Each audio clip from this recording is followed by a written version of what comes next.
Bonjour à toutes et à tous, bienvenue dans cette correction de l'exercice P02 du cours Système embarqué 2.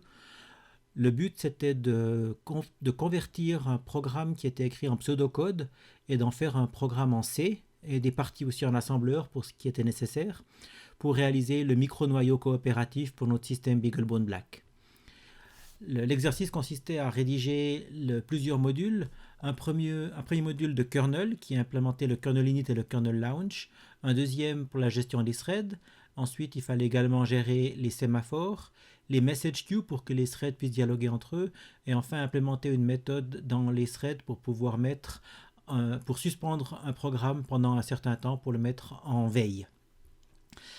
Alors, je vais vous montrer aujourd'hui une des solutions possibles pour cet exercice. Je vous conseille cependant d'essayer de faire le code par vous-même avant de regarder la solution. Si vous n'avez pas encore réalisé le programme en C vous-même, mettez la vidéo en pause ou arrêtez-la pour l'instant. Faites l'exercice d'écrire le code en C et revenez vers cette vidéo quand vous aurez fini, juste pour comparer le code que vous avez fait avec la solution qu'on vous propose ici. Ça sera beaucoup mieux pour vous, vous apprendrez beaucoup plus en faisant le code par vous-même plutôt que de simplement regarder la vidéo pour voir le résultat. Cette vidéo ou cette solution d'exercice sera faite en deux parties. La première partie où on va regarder la partie du kernel et la partie du thread ou des threads, gestion des threads. Et dans la deuxième partie, on verra les sémaphores et les message queues. On mettra aussi la mise en veille d'un thread dans cette première vidéo aussi ici. Donc voilà, en deux parties. Commençons maintenant tout de suite avec la première partie sur le kernel. Mais peut-être juste avant de partir sur le kernel, je voudrais vous montrer la solution au niveau des interruptions. On va avoir pour cette solution, on va avoir des fois à désactiver une interruption et de la réactiver. Alors pour ça, on a implémenté des fonctions de gestion d'interruption. On les a mis dans cette classe interrupt ici ou dans ce fichier interrupt.h. Et là, on a trois méthodes qui permettent de gérer l'interruption. Une méthode interrupt enable qui active une interruption, une interrupt disable qui va les désactiver et le set flag. L'idée du set flag, c'est de pouvoir se dire, si je dois par exemple désactiver une interruption pour un moment, juste pour quelques instructions, je vais faire le interrupt disable avec les flags que je veux désactiver, soit le IRQ, soit le FIQ, soit les deux. Et cette fonction-là, elle me retourne l'état précédent. Et ce que je vais faire, c'est que je vais utiliser le retour de cette fonction comme paramètre dans le setFlag pour simplement remettre les flags dans l'état qu'ils étaient avant de les avoir désactivés. La même chose pour enable. Donc les trois fonctions nous retournent l'état précédent. Le enable permettra d'activer l'interruption, le disable de la masquer et le setFlag de les mettre tels qu'on veut les avoir. On a défini deux constantes ici, la IRQ et la FIQ. Et ces constantes, on les a mis à la même position que les bits I et F dans le CPSR. Donc le I à la position 7 et le F à la position 6. On a aussi déclaré une interrupt all pour simplifier. En fait, si on veut simplement mettre les deux, on n'a qu'à employer cette constante qui est simplement un OU entre les deux autres constantes. L'implémentation de ce code est faite en assembleur. On ne peut pas la faire en C, on doit accéder au registre trop bas niveau. Qu'est-ce qu'on va faire alors pour le interrupt enable? Une interruption, elle est enabled si le flag est à 0, si son flag est à 0. Les flags, c'est des masques, donc ça veut dire que si le flag il est à 1, c'est masqué. Si c'est à 0, elle est activée. Donc nous, ce qu'on doit faire maintenant, c'est s'assurer que les flags qu'on reçoit en paramètres dans R0 soient bien mis à 0 dans le CPSR. Alors, comme on doit aussi sauver l'état précédent, on va commencer par prendre le CPSR et le mettre dans R1, comme ça, et puis on ne le touche plus maintenant. Comme ça, à la fin, on peut reprendre le R1 pour remettre dans R0, et on retournera comme ça l'état précédent. On retourne l'état complet, pas que les deux flags, on retourne en fait tout le CPSR dans la valeur de retour. Ensuite, par rapport au R0, c'est le paramètre qu'on a reçu. Dans ce paramètre R0, on va lui masquer les deux bits qui nous intéressent, donc le I et le F, le bit qui sont à la position 7 et la position 6.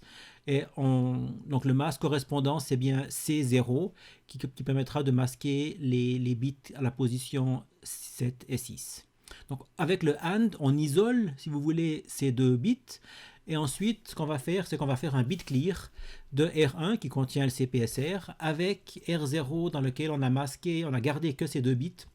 Et comme ça, on va mettre, si le bit correspondant était à 1 dans R0, dans ce cas-là, on va le faire passer à 0 parce que c'est un des flags qu'on aimerait faire un enable avec, donc on doit le mettre à 0 pour enlever son masque. Ça se fait avec le bit clear ici. Le résultat revient dans R0. Ensuite, on a maintenant le R0 avec les bits qui ont été remis à 0 qu'on voulait. On remet ça dans le CPSR. Ça suffit de mettre dans CPSRC, on ne veut pas remettre dans tout le reste. Et puis, une fois qu'on a terminé, on reprend la sauvegarde qu'on avait faite dans R1 pour la remettre dans R0 et on fait un return. Pas besoin de sauver de choses dans la stack. On n'a pas d'appel d'autres sous-routines. Donc, le link register, on peut directement l'employer pour faire le return. Donc voilà pour le enable interrupt où on va mettre les flags correspondant à 0. Le disable interrupt, c'est très très similaire. La seule différence, c'est à la place de faire un bit clear, on fait un OR. Parce que dans ce cas-là, maintenant, on ne veut pas les mettre à 0, les bits, on veut les mettre à 1. Donc pour les mettre à 1, on emploie l'opération OR. Mais sinon, c'est exactement la même chose. Le set flag, lui, est un petit peu plus compliqué parce qu'on ne peut pas simplement utiliser un OR ou un bit clear, il faut employer les deux. Là, ce qu'on va faire, c'est qu'on va commencer par prendre le CPSR dans R1, comme on a fait jusqu'à maintenant. Mais ici, on va lui mettre maintenant ces deux bits à 0. On va lui forcer. On ne va pas employer R0. On va simplement prendre le CPSR tel qu'on l'a lu et on va lui mettre les bits à 0. Simplement effacer ces deux bits. Donc ça, on le fait avec ce bit clear de R1 avec la constante 0xC0. On lui force ces deux à 0. Et où est-ce qu'on met le résultat? On ne peut pas le remettre dans R1 parce que R1, on veut le garder pour pouvoir retourner l'état précédent. On ne peut pas le mettre dans R0 parce que R0 contient encore nos paramètres. Donc, on va le mettre dans R2. C'est OK, on peut de toute façon employer les registres jusqu'à R3 sans devoir les sauver, donc pas de problème. Une fois qu'on a fait ça, on va aussi, comme on a fait juste avant, on va isoler les deux bits dans R0, les bits 6 et 7. Et une fois qu'on a isolé ça, on va prendre le résultat dans lequel on a effacé les deux bits et puis on va remettre à 1 ceux qu'on aimerait avoir à 1. Donc on va reprendre le R0 avec les deux bits qu'on a isolés et on va faire un OR pour remettre à 1 ceux qu'on doit avoir à 1. À la fin, on a le résultat dans R2, on met R2 dans le CPSR, la même chose jusqu'à maintenant, aussi dans la partie C, et on récupère la partie sauvegardée pour la remettre dans R0 avant de faire le return. Voilà pour ces trois petites méthodes dans l'assembleur qui permettent de gérer les interruptions. On les a mis ici dans ce module ou dans ce fichier interrupt. Ok, maintenant pour en revenir au kernel, donc si je reprends ici la donnée du problème, il fallait faire kernel init et kernel launch. Donc si on va regarder dans le kernel, on a dans le hash file, on a défini le kernel init et le kernel launch. Et dans le C file, alors, d'abord, prenons le kernel init. Le kernel init, qu'est-ce qu'il doit faire lui? Il n'a rien de spécial à faire pour le kernel lui-même. Il va simplement appeler les différentes init des sous-modules ou des sous-parties du kernel. Il va faire un init des threads, des sémaphores et des message queues. Simplement ça. Et puis le kernel launch, c'est la dernière opération que le programme principal va faire. Et c'est en principe le programme principal qui dit ok, maintenant moi j'arrête de faire mon job, je donne la main au scheduler et c'est à lui de gérer tous les threads de la machine. D'ailleurs, si on reprend ici le programme principal, le main, on voit que dans le programme principal, on va faire des thread create pour créer les threads dont on a besoin, puis à la fin, on fait un kernel launch. On ne s'attend pas à ce que ce kernel launch termine. Lui, il doit maintenant donner la main aux autres threads et commencer à activer le scheduler pour qu'il fasse son travail. Le kernel launch ne devrait jamais normalement terminer. Donc ce qu'on va faire pour implémenter le kernel launch, on va faire une boucle aussi, ça sera un while true. Ça sera une sorte, en fait ce kernel launch, il va démarrer un thread qui, comme les autres threads du système, ça sera une boucle, un while true, qui va simplement, régulièrement, faire un yield au milieu de la boucle. On aurait pu simplement même faire un yield sans faire le interrupt enable. Pourquoi on fait ce interrupt enable? La chose, c'est qu'on doit quelque part faire un interrupt enable. Alors on pourrait se dire, ok, on aurait pu mettre par exemple ce interrupt enable dans le kernel init. C'est une des choses qui serait intéressante à faire quand on initialise la machine. On fait un enable des interrupts. Mais on a le risque que si un thread termine, ou plutôt, si un thread décide de désactiver les interrupts. Un thread désactive interrupt et il fait un yield. Dans ce cas-là, on va tourner, le scheduler il va prendre les autres threads, mais il ne va jamais réactiver les interrupts. Et ça, c'est pas vraiment bien. Ça. Nous, on est d'accord, c'est OK qu'un thread fasse un disable des interrupts s'il les réactive juste après, juste pour protéger une partie de son code. Mais un thread devrait normalement jamais faire un disable interrupt et ensuite faire un yield. Donc, pour qu'on s'assure que personne n'a fait ce genre d'erreur, on va décider de régulièrement réactiver les interrupts. En théorie, on pourrait mettre ce interrupt enable dans le yield. On pourrait faire que chaque fois qu'on fait un yield, en plus de faire le yield, on réactive les interrupts. Ça serait tout à fait jouable. Maintenant, on sait que le yield, c'est un changement de contexte, c'est une opération qui nous coûte des ressources, ça nous coûte du CPU. Donc si encore en plus de faire le changement de contexte, on réactivait les interrupts, on perdrait beaucoup de temps à chaque fois qu'on faisait ce yield. Ici, le fait de le mettre dans ce idle thread fait que le scheduler il va travailler comme un système à la round robin, donc ça veut dire qu'il va donner la main à tous les threads qui sont dans la liste, et puis après il va revenir à l'idle thread. Donc ça veut dire régulièrement, à chaque fois qu'on a fait le tour de tous les threads de notre machine et qu'on revient sur l'idle thread, dans ce cas-là, on fait de nouveau un enable des interrupts. Donc dans le pire des cas, si c'est juste le premier thread de la liste qui fait un disable des interrupts, ben on va les laisser désactiver, mais dès qu'on reviendra à l'idle thread, on va de nouveau les réactiver. Vu que c'est quelque chose qui normalement ne devrait pas arriver, on ne devrait pas avoir besoin de faire un enable. Normalement, un thread ne devrait pas faire un yield après avoir fait un disable des interrupts. C'est pas grave si on perd un petit peu de temps ou si on le fait simplement moins souvent que si on l'avait mis dans le yield. Ok, donc on va faire référence encore plus tard à ce thread ici, qui est donc un thread comme les autres, qui va tourner dans la machine et qui va donner la main aux autres. On pourrait imaginer faire d'autres choses encore dans ce idle thread. Par exemple, on pourrait compter le nombre de microsecondes ou le nombre de cycles de CPU qu'on a eu entre deux arrivées dans ce idle thread. Ce qui nous permettrait par exemple de savoir est-ce que la machine fait beaucoup d'autres threads entre autres, est-ce qu'elle est très chargée ou bien pas. On voit que si on revient très vite dans le idle thread, c'est qu'on a fait relativement peu de choses. Alors que si on y revient après avoir fait beaucoup de choses, on sait que la machine elle est chargée, elle fait des opérations. Ça peut être une manière aussi de mesurer ou de faire un peu de statistiques sur l'état de la machine. Ok, donc ça c'était pour le kernel C avec son kernel init et son kernel launch.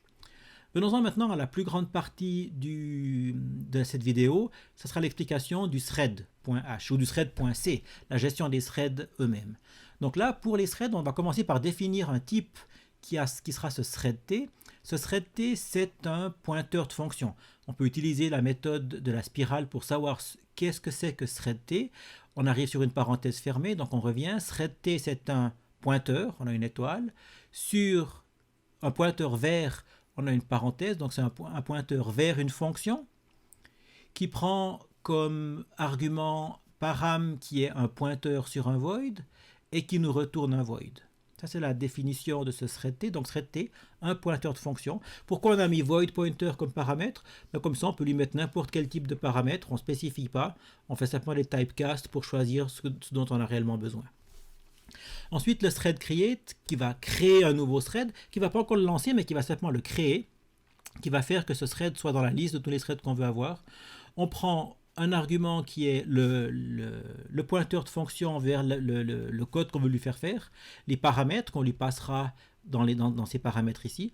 On lui donne également des noms, c'est pas obligatoire, mais on peut rajouter un nom à chacun de nos threads, ça nous permet comme ça de pouvoir afficher un petit peu, savoir qu'est-ce qui se passe sur la machine. Et quand on va créer un nouveau thread, vous vous rappelez dans la théorie, chaque thread doit avoir sa propre stack. Donc, quand on crée un thread, on lui donne également un stack size. On lui dit quelle est la taille de la stack qu'on aimerait avoir. On a ensuite la méthode thread yield. Ça, c'est une méthode très importante. C'est celle qui va redonner la main au scheduler pour qu'il puisse choisir un nouveau thread à faire tourner. On a le thread delay qui mettra en pause un thread pendant un nombre donné de millisecondes. On a un thread exit également qu'on peut appeler quand un thread doit terminer. On aura deux méthodes qui permettront de lire ou d'avoir accès au nom et à l'ID du thread courant. De celui qui appelle ces méthodes aura son nom et son ID en tant que thread. On a ensuite deux méthodes ici qui vont permettre de bloquer les threads. On a vu dans les différents états qu'un thread peut avoir, il peut être dans l'état bloqué aussi. Et ces deux méthodes, release et block, permettront de bloquer ou de libérer un thread. On voit ici déjà l'argument, il est un peu spécial. C'est un double pointeur. Chain, c'est un pointeur sur un void. Et ça, c'est la manière qu'on va utiliser nous pour gérer les listes. Pour ça, j'ai fait une autre vidéo qui vous explique comment les listes simplement chaînées sont gérées. Et je vous invite à regarder cette vidéo pour comprendre pourquoi est-ce qu'on a cette double indirection et qu'est-ce que ça nous apporte dans la gestion de ces listes, d'avoir cette double indirection. Je reviendrai encore rapidement quand on va regarder le code, mais si vous n'avez pas encore vu la vidéo, peut-être ça vaudrait la peine de la regarder maintenant pour comprendre comment fonctionnent ces listes. Et en fait, un thread init, on verra ce qu'on fait dans ce thread init. Ok, ça c'est pour la déclaration, pour l'interface ou le header file de thread.h. Allons voir maintenant dans le thread.c comment c'est implémenté. Alors on va commencer par les includes dont on a besoin. On aura besoin du timer pour pouvoir mettre un thread en veille pour savoir, il nous faut un concept de temps. On définit trois constantes. Ici, une constante threadRegs, qui est le nombre de registres que notre machine a. On a 15 registres. Comme ça, on saura la taille qu'on doit réserver pour sauver les registres.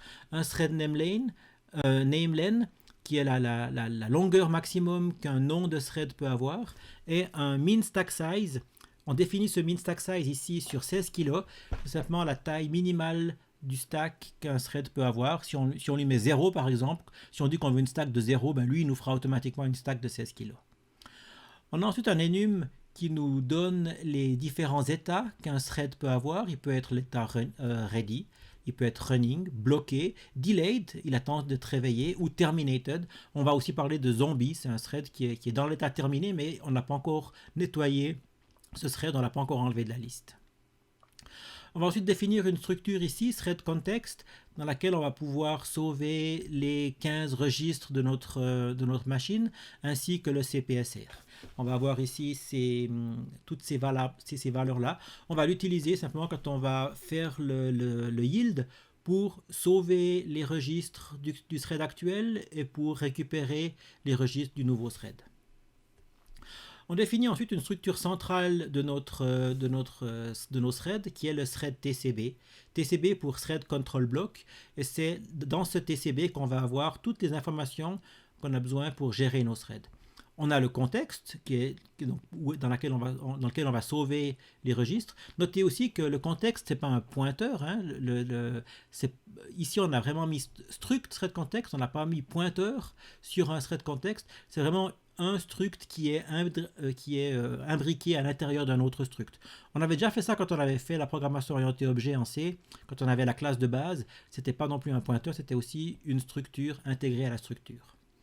Ensuite, on a l'état du thread par rapport au type enum qu'on vient de déclarer juste plus haut ici. Ensuite, on va avoir plusieurs attributs dans notre TCB qui nous permettront de chaîner ou de lier les threads ou les TCB entre eux. On a d'abord le tnext qui sera utilisé pour lier tous les threads du système. Si on a besoin d'itérer sur tous les threads, par exemple ce que le scheduler aura besoin de faire, eh bien, il va simplement suivre cette liste tnext pour savoir quel est le thread suivant dans la liste de tous les threads. Cette liste-là, elle est circulaire. Ça veut dire que quand on va arriver à la fin, on va revenir au début. C'est le principe du round robin. Quand on a terminé de traiter tous les threads, on reprendra le suivant. Le premier. Ensuite, on a le bnext. Bnext, ça sera aussi un pointeur qu'on va utiliser pour chaîner tous les threads qui sont bloqués par quelque chose, qui ne peuvent pas fonctionner. Par exemple, bloqués par un sémaphore ou par une ressource qui n'est pas disponible. Et enfin, on aura un champ dnext qui sera pour mettre tous les TCB qui sont en attente d'être réveillés par le timer. Donc c'est pour le delay, ceux qui ont été mis en sommeil avec la fonction de sleep pour le mettre en veille. On a ensuite un attribut wake up time qui est un uint64.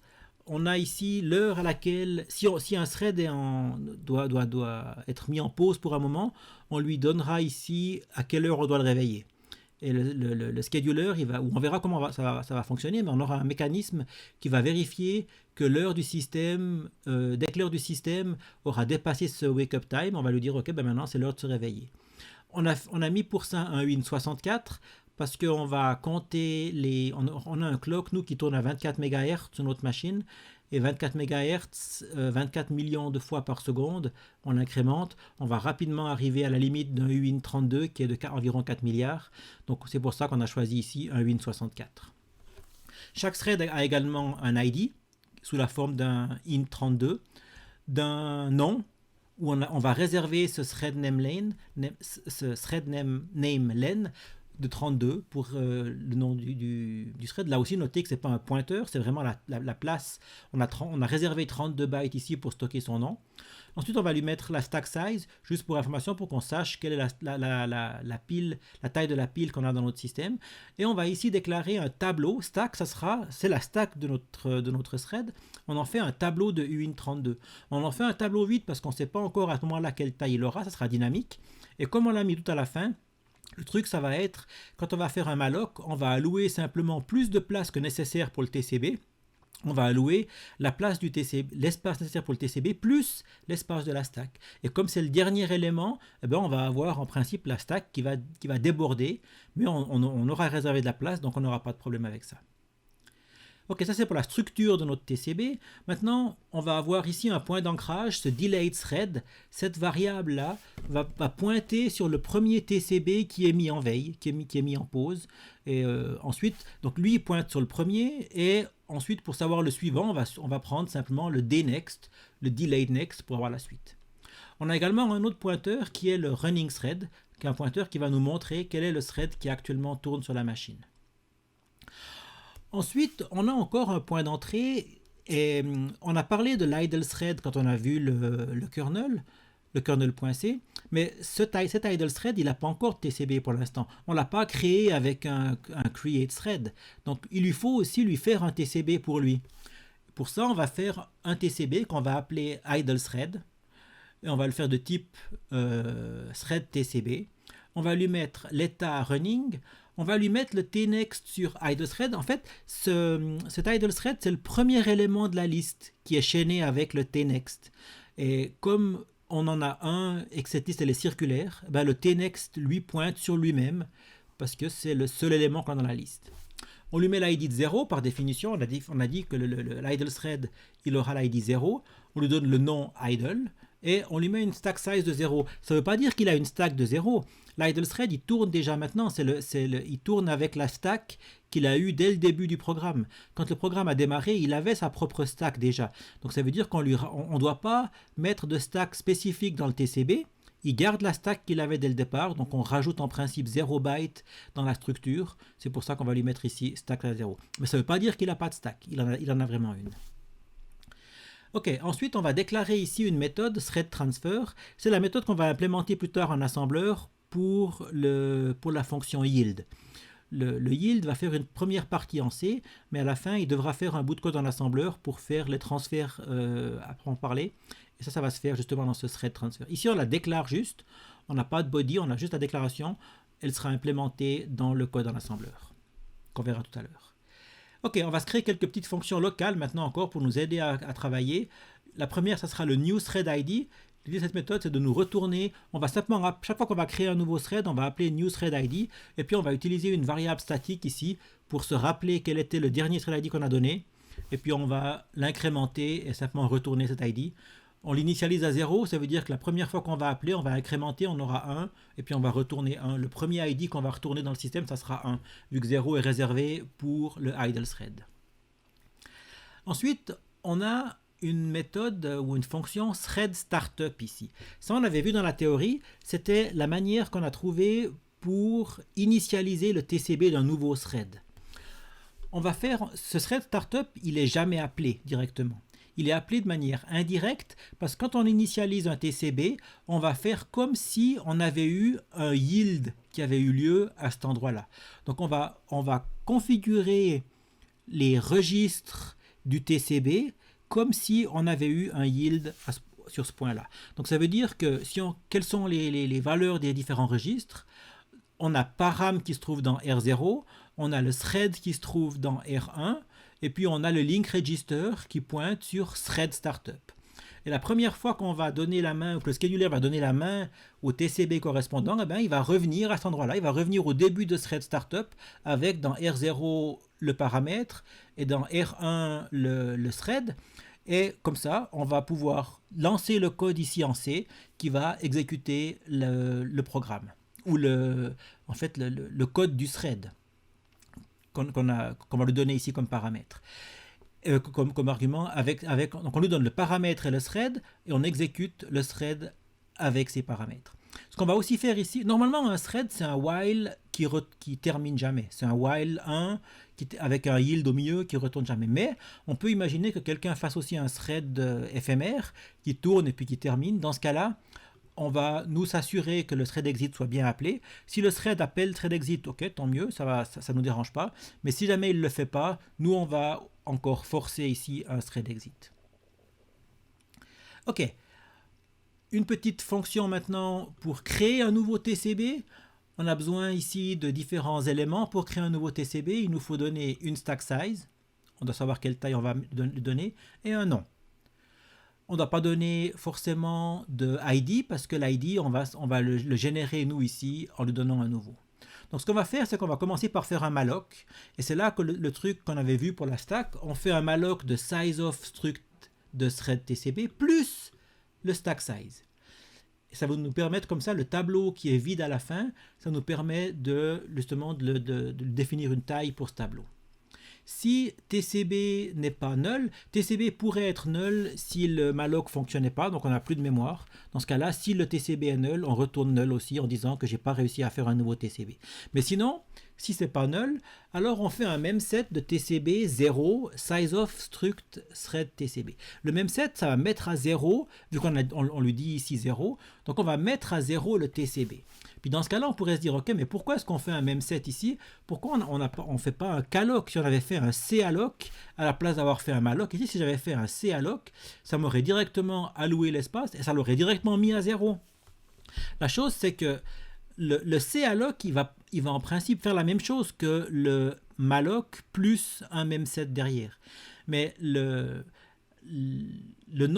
quand on va faire un memset, lui, il doit parcourir, il doit itérer sur tous les éléments et les mettre à 0. Maintenant, de faire un memset, si on avait fait ici un calloc, on aurait mis à 0 toute la structure, le TCB plus la stack.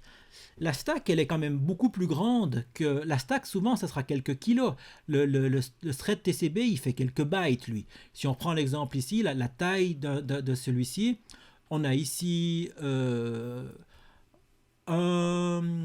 contexte qui va nous prendre 60 bytes à peu près. Donc, on a 15 x 4 plus 1, environ 60 bytes.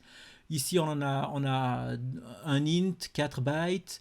On a des pointeurs encore ici. On aura peut-être une centaine de bytes, peut-être 200 bytes à tout casser, mais en tout cas pas beaucoup plus. Le TCB, il est relativement court. Par contre, la stack, elle est grande, c'est quelques kilos.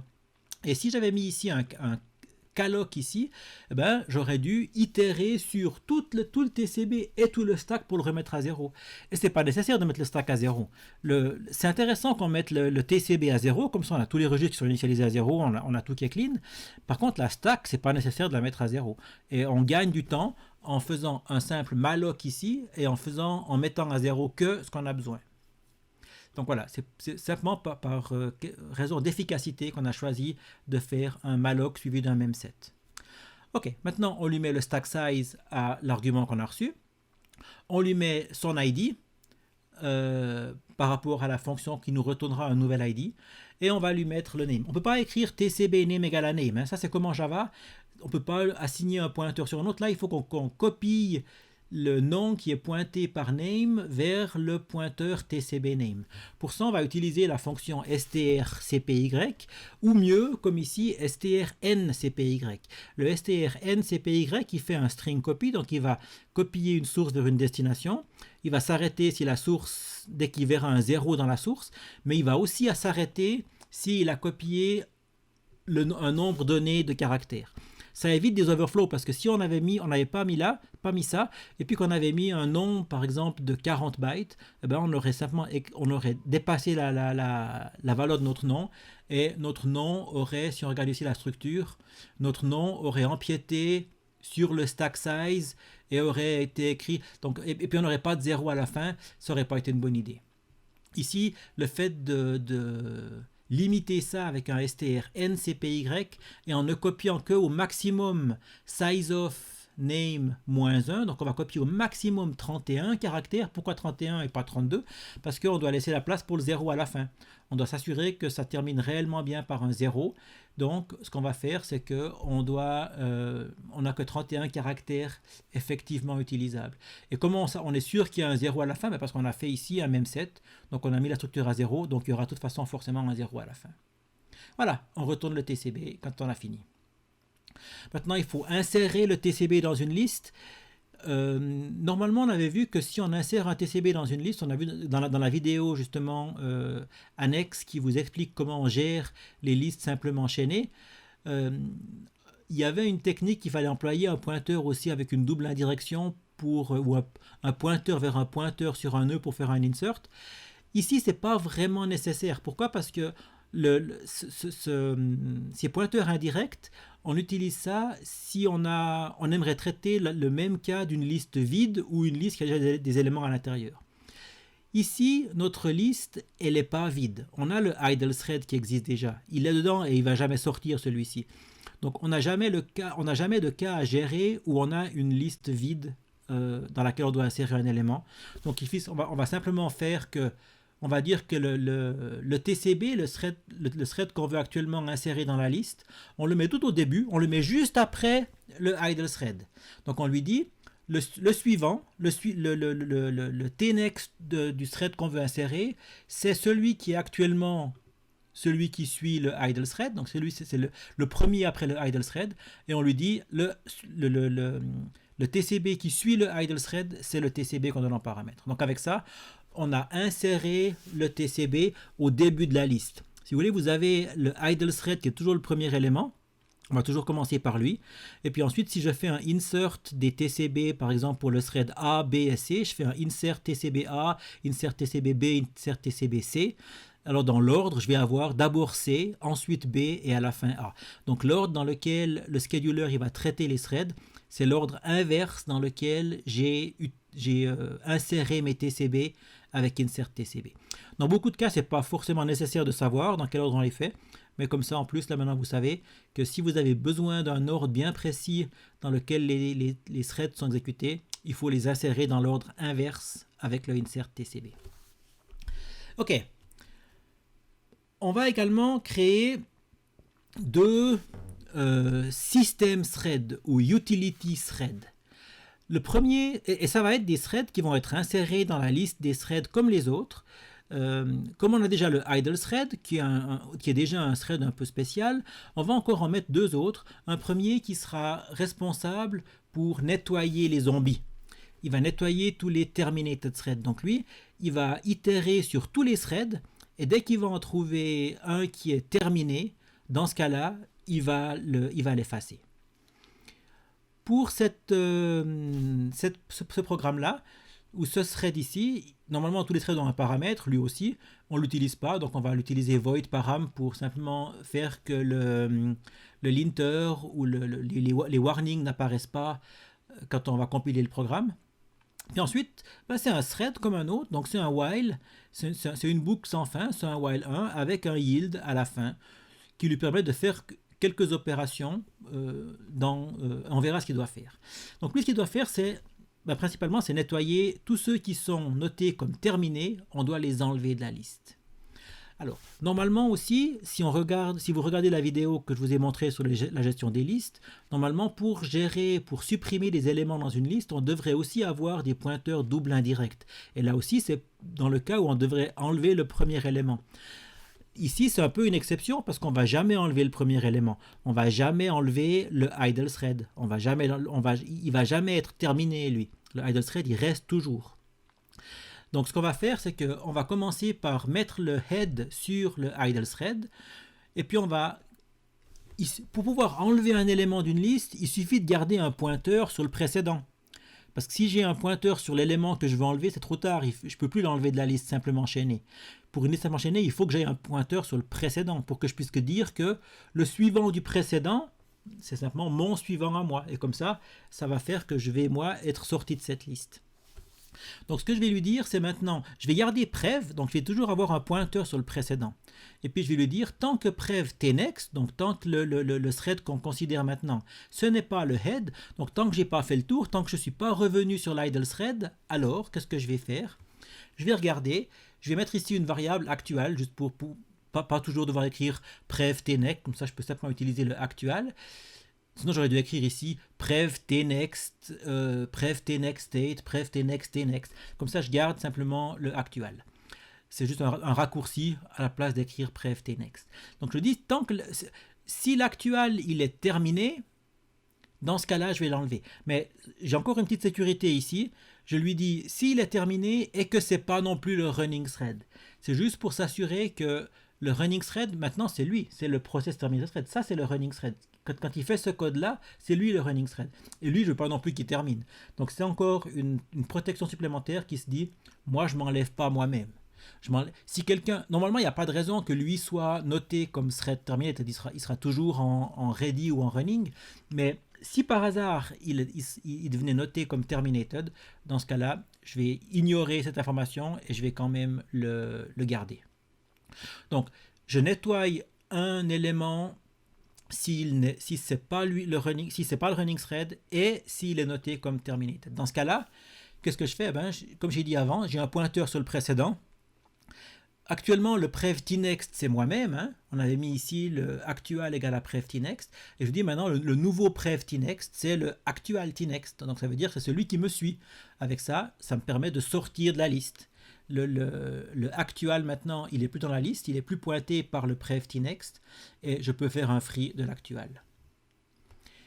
Si ce n'est pas le cas, si ce n'est pas un élément que je dois supprimer, alors j'avance, je prends le suivant et je mets le prev sur actual. Ou j'aurais pu aussi écrire prev égale à prev tnext, mais vu que j'ai déjà actual qui est défini sur ça, je peux mettre prev égale à actual. Donc voilà, je vais itérer sur tous les éléments de ma liste. Et si j'en trouve un qui est noté comme terminated, alors je l'enlève de la liste. Je nettoie les zombies.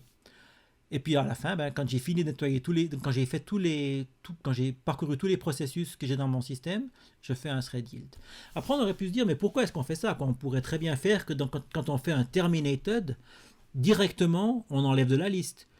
Ça aurait été plus simple. On aurait dit, pourquoi est-ce qu'on fait ça seulement comme thread supplémentaire?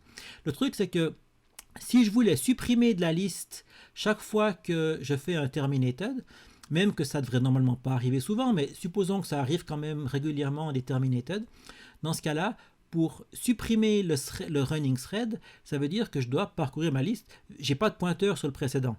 Donc ça veut dire que je dois reparcourir toute ma liste pour trouver qui je suis et m'enlever de cette liste-là. C'est une opération qui nous coûterait pas mal de temps aussi.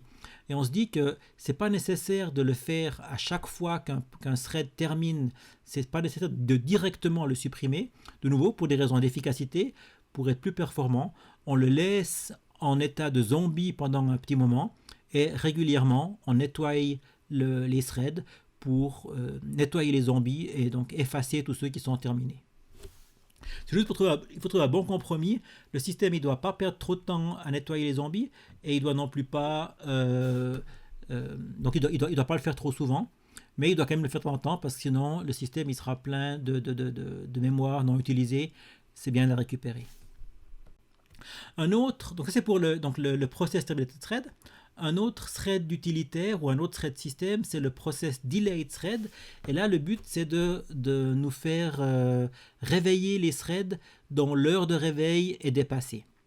C'est aussi un thread comme tous les autres, avec un while 1 et un thread yield à la fin. Et maintenant, ce qu'on doit faire, nous, c'est récupérer ici, dans cette boucle, itérer sur tous les threads qui sont dans cette boucle delayed thread, qui va nous garder la liste des threads delayés, ici qui sont retardés. On ne va pas maintenant aller sur tnext. Ici, on employait le tnext parce qu'on voulait aller sur tous les threads. Là, on veut que les threads qui sont en attente. Donc, on va utiliser le pointeur dnext maintenant pour aller sur les suivants.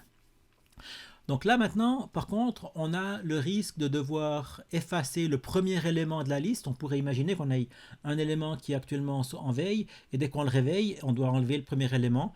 Donc là, on va utiliser cette technique de indirection avec cette variable i ici, qui lui est un pointeur sur un pointeur de TCB. Et puis on va faire que on va utiliser cette variable-là pour pouvoir supprimer l'élément. Donc, ce qu'on va faire ici, c'est qu'on va itérer sur tous les éléments. N, c'est le delayed thread aussi actuel, qu'on va toujours faire passer. On va passer au suivant ici avec n égale à n des next. On va itérer sur tous les threads qui sont dans cette liste-là.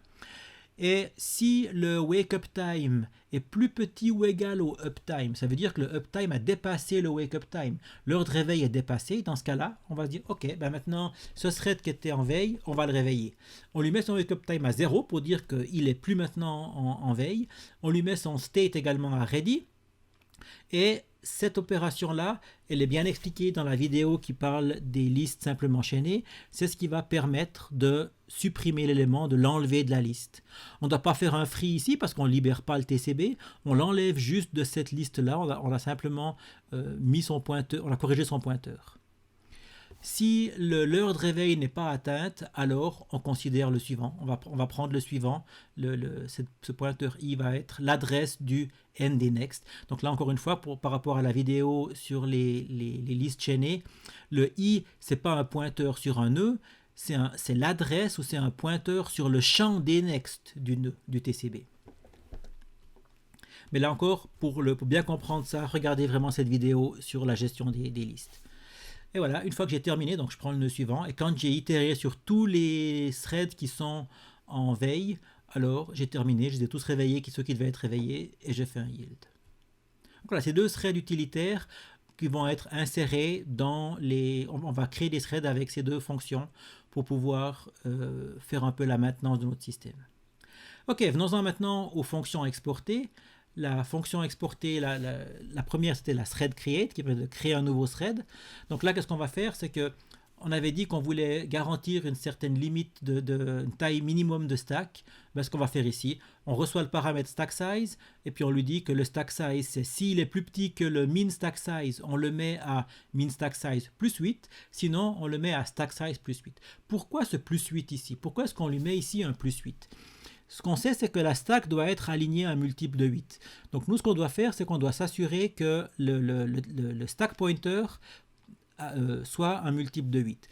Et si on lui donne une taille donnée d'une stack, on devra peut-être l'arrondir. Et l'idée, c'est que quand on va ici calculer, cette ligne-là va nous faire l'arrondi à un multiple de 8.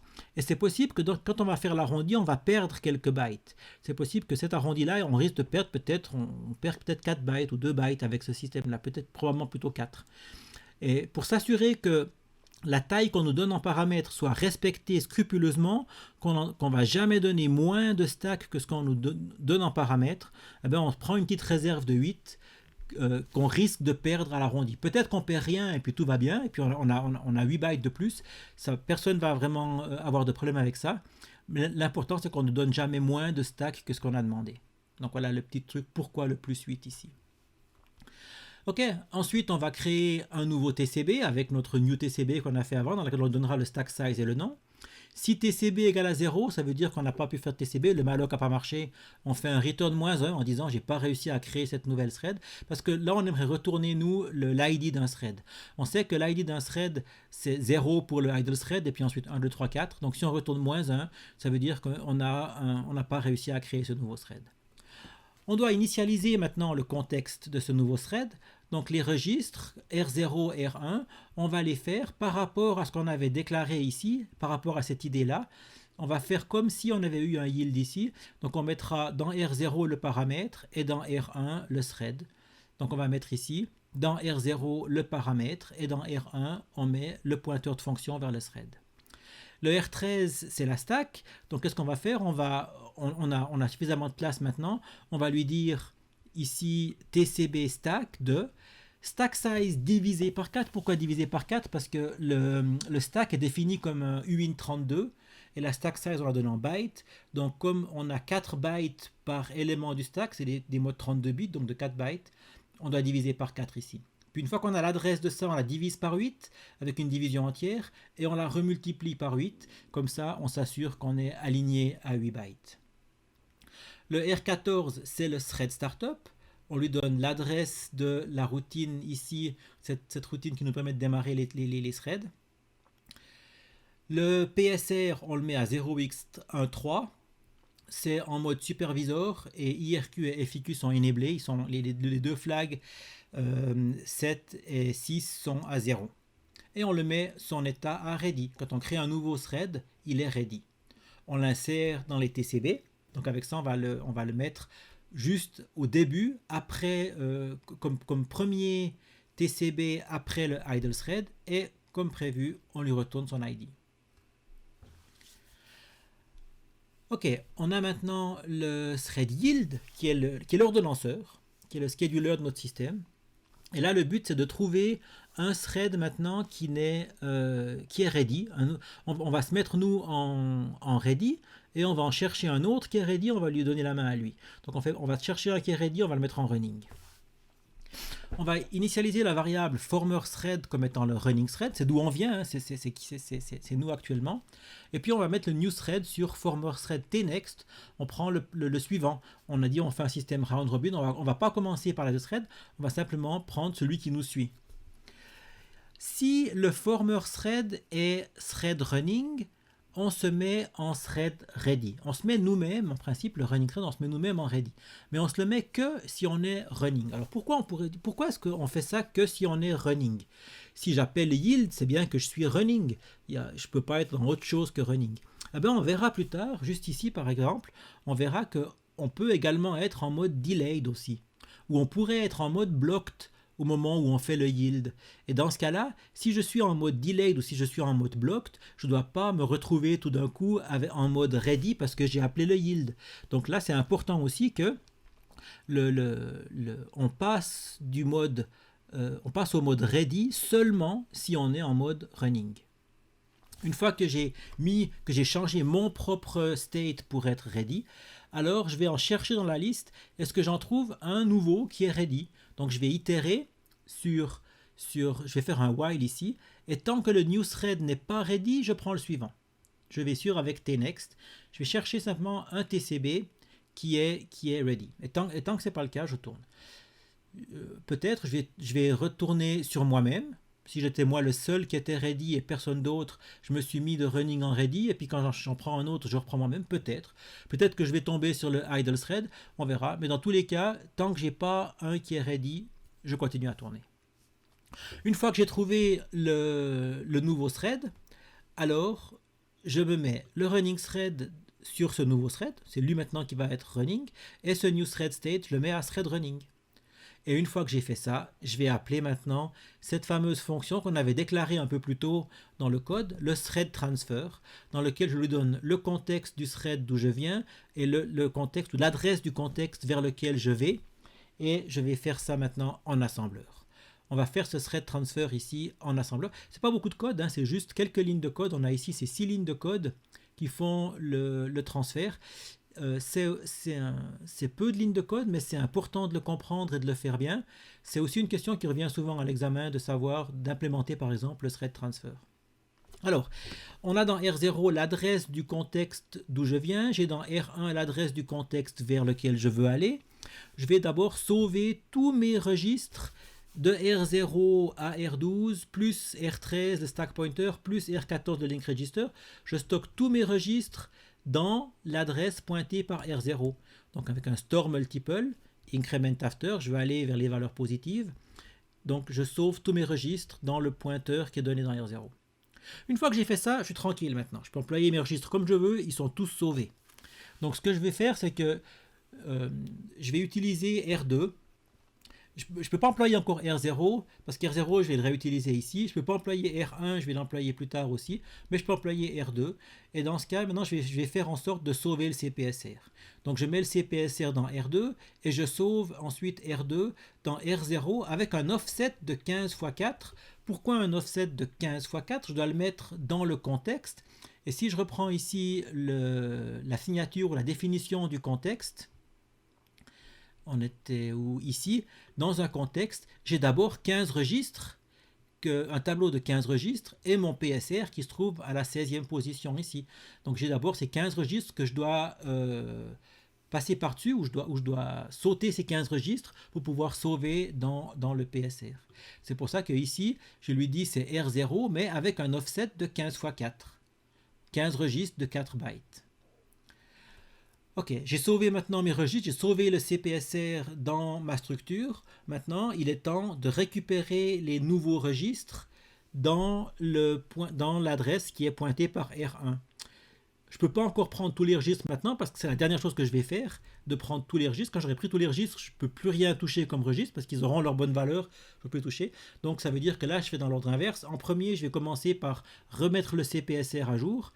Donc je vais le lire à R1 avec un offset de 15 x 4, je le mets dans R2, je mets R2 dans le CPSR, avec ça maintenant j'ai configuré mon CPSR, et la dernière opération c'est maintenant de lire tous les registres dans l'adresse qui est pointée par R1, donc je fais un load multiple increment after, avec R1 comme registre, et je lis de R0 à R12, je lis le stack pointer, le R13, et là à la place de lire le link register, le R14, je lis directement le PC, ça m'évite de faire encore un BXLR, je gagne une instruction, je fais directement le return avec le load multiple increment after.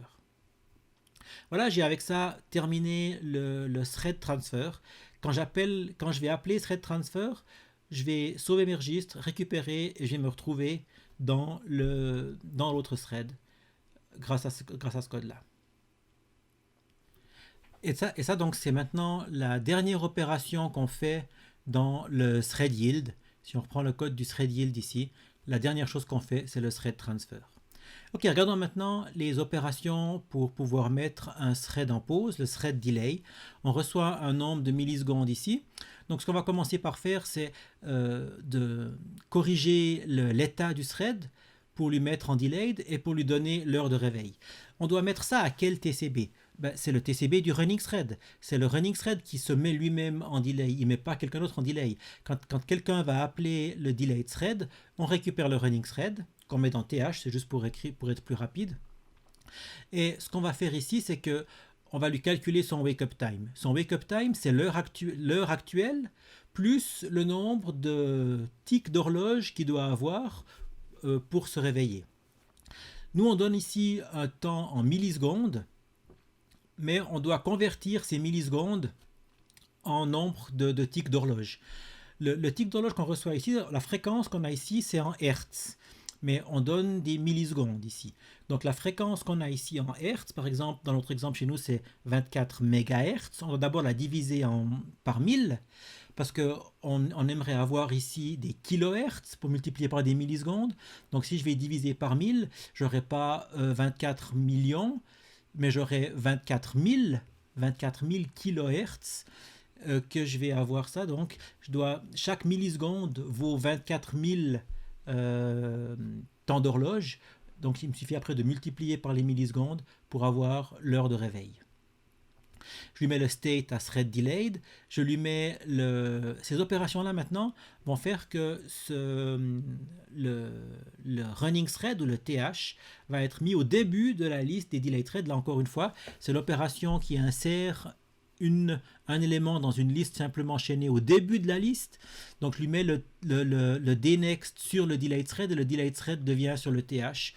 Le delay thread il pointe maintenant sur. Donc on les met aussi dans l'ordre inverse dans lequel ils ont été mis en veille.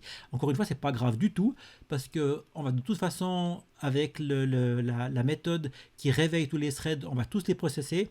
L'ordre a absolument aucune importance, donc autant le faire le plus rapidement possible avec ce delay thread ici. Très important aussi, c'est appeler un yield, parce que quand on appelle le delay, on se met en veille, donc systématiquement, on va aussi donner la main au scheduler. Donc là, c'est dans le delay thread qu'on doit obligatoirement appeler le yield. Le thread exit qui est relativement simple parce qu'il va créer un zombie, donc il va mettre l'état à terminated et il fait aussi un yield parce que dès qu'on fait un exit on ne veut plus continuer, donc on fait un yield. Donc lui il est très très simple, il est très rapide et ensuite on a vu que c'était la fonction ou le thread utilitaire de notre système qui va faire de l'ordre et qui va nettoyer ces zombies. Thread name, thread ID tout simple, on retourne le nom, on retourne l'ID du running thread, donc rien de très spécial. On a encore maintenant deux fonctions, le thread release et le thread block qu'on va employer avec les sémaphores, qui va permettre de mettre un thread en blocked ou de le remettre en ready. Les fonctions thread release et thread block, quand on décide de bloquer un thread, on va le mettre dans une chaîne ou dans une liste bien précise. Typiquement, si c'est un sémaphore qui décide qui bloque un thread, on va mettre ce thread dans la chaîne ou dans la liste des TCB qui sont liés à ce sémaphore. Donc c'est pour ça qu'on leur donne, on va commencer peut-être par le thread block. Quand on fait le thread block, on lui donne ici un pointeur sur la liste des éléments qu'on aimerait avoir. Normalement, c'est un pointeur sur un TCB qu'on lui donne, mais déjà pour pouvoir faire les opérations d'insertion et de suppression plus simplement, comme c'est expliqué dans la vidéo supplémentaire, on fait un pointeur double, donc c'est un pointeur sur un TCB. Le truc c'est que dans la définition, si je prends ici le thread, ici je ne peux pas utiliser TCB ici parce que TCB il n'est pas connu dans notre header file. Le TCB on le déclare ici dans le save file. Le TCB il est déclaré ici le thread TCB.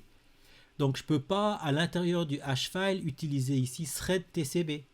Donc ce qu'on fait c'est qu'on fait un void, on y fait un pointeur sur un void et chain c'est un pointeur sur void. Comme ça, on a de nouveau une sorte de type opaque comme on avait utilisé déjà dans les TP pour les interruptions. Ok, donc on revient sur le blocked ici. La première chose que je fais, c'est que mon pointeur sur un void, je le convertis en un pointeur sur un thread TCB et je l'appelle TCB. C'est juste que c'est maintenant, à l'intérieur de cette fonction, là j'ai accès au struct TCB, donc je peux faire le typecast nécessaire pour que cette chaîne devienne maintenant un pointeur sur un pointeur de TCB. Et là, ce que je vais faire, c'est que quand je décide de bloquer un élément, alors je vais chercher la fin de cette liste.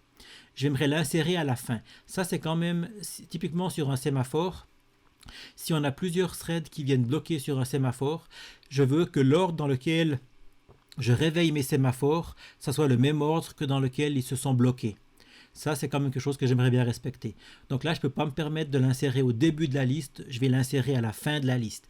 Et je les réveillerai ensuite, je les libérerai par rapport au début de la liste. Donc là, en fait, ce que je vais faire, c'est que tant que ce pointeur n'est pas nil, je vais prendre le suivant. C'est aussi la technique qui est expliquée dans la vidéo sur les listes chaînées. Et à la fin, une fois que j'ai trouvé la position à laquelle que je dois indexer, donc ça veut dire quand j'ai trouvé la fin de ma liste, quand j'ai trouvé la fin de la liste de tous les blocs, tous ceux qui sont dans cette liste de TCB bloqués, alors je lui mets ce running thread dans cette liste-là. Je mets le running thread dans cette liste, donc le running thread devient élément de cette liste des threads bloqués. Je lui mets son bnext à 0 parce que c'est le dernier de la liste, donc son next devient 0. Et je lui mets aussi son state à blocked. Maintenant, si je décide de libérer un thread, donc ça c'est pour le bloquer, hein. Si je décide de libérer un thread, je vais utiliser ici le release. Alors là, je pars du principe que le TCB ou le paramètre que je donne ici dans la chaîne, c'est pas le début de la chaîne, mais là en fait je lui donne le pointeur vers le TCB correspondant. Quand je fais un release, quand je décide de faire le release, souvent le bloc c'est moi qui me bloque moi-même, mais je vais pas moi me releaser moi-même. C'est pas moi qui peux me releaser moi-même. C'est le scheduler qui peut releaser quelqu'un. Donc quand on va faire le thread block, la chaîne pointe effectivement sur le début de la chaîne, mais quand on fait un thread release, et ça va être le scheduler qui va dans certains cas le faire, ou on verra comment ça va se passer pour faire le thread release, il doit recevoir lui l'élément à libérer. Quel TCB on veut libérer. Donc ce qu'on fait ici, c'est que si ce TCB, si ce pointeur, aussi le TCB qui est déréférencé n'est pas null, si je pointe pas sur quelque chose de null, on peut imaginer que je fasse un release avec null, dans ce cas-là, j'ai rien à faire. Mais si je fais un release avec un TCB, alors je lui mets son TCB à ready et je l'enlève de la liste maintenant. Je l'enlève de la liste débloquée, il n'est plus bloqué. Donc avec cette opération-là, qui est encore une fois expliquée dans la vidéo sur le traitement des listes simplement chaînées, je vais l'enlever de la liste. Voilà, on a les opérations maintenant, on a terminé les opérations. Il nous reste le thread init à faire. Le thread init, c'est tout simple. On met le running thread sur le idle thread pour initialiser notre système déjà, pour avoir un running thread qui pointe sur quelque chose de correct. Et puis on crée nos deux threads utilitaires. On crée le process terminated thread et le process delayed thread qui vont gérer justement, qui vont nettoyer qui va nettoyer les zombies et qui va réveiller les threads pour lesquels c'est l'heure. Ok, avec ça, ça termine donc la première partie de cette vidéo.